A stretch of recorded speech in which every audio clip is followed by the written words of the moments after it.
السلام عليكم ورحمة الله وبركاته. kusoo dhawaada warbixin ku saabsan dalka Sacuudiga. Dalka Sacuudiga wuxuu xuduud la wadaagaa 7 dal oo muslimiin ah oo kala ah Jordan, Iraq, Kuwait, Bahrain, Qatar, Imaaraadka Carabta, Oman iyo dalka Yemen. Wadanku wuxuu u qaybsamaa 13 gobol caasimadiisuna waa Riyaad. Waxaana ku yaala dhulka barakeysan ee Makka iyo Madiina. Airportyada ugu waaweyn waxaa ka mid ah King Abdulaziz International Airport oo ku yaala Jeddah oo ah xujaajtu ka soo degto. sidoo kale 40% dhulka Sacuudiga waa saxaro lama degaan ah.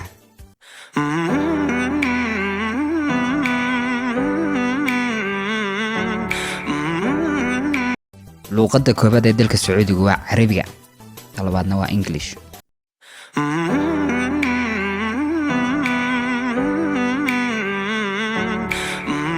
meelaha taariikhiga waxa ugu waaweyn dhagaxa Hardhan, Dumat al-Jundal, Meedan Saleh, Masjid al-Nabawi iyo Masjid Haramka ama Kaabada.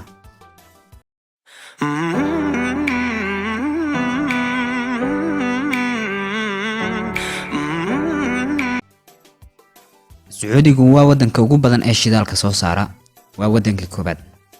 shidaalka kaydka ay haystaan waa 270 bilyan oo foosto oo ah 20% kaydka shidaalka adduunka oo dhan.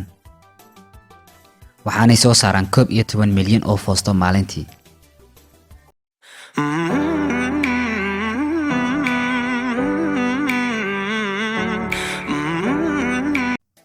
saaxiibka ugu dhow Sacuudiga waa Mareykanka, Bahrain, Imaaraadka iyo Pakistan.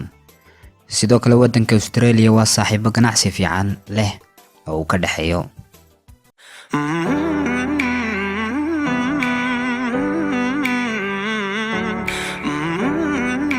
dadka Sacuudiga ku nool waa 32 milyan oo qof, 80% waxay ku nool yihiin 3 magaalo ee Jeddah, Riyadh iyo Dammam.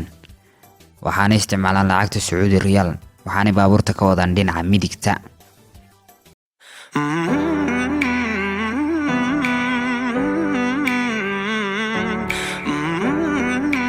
dhanka awoodda ciidanka waa wadanka shanaad ee ugu awoodda badan wadamada Islaamka.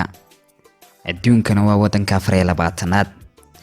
dhawaanahan aad bay isku hubaynayaan hubka sida gantaalada difaaca iyo kuwa weerarka iyagoo xiisad kala dhaxaysa wadanka Iran.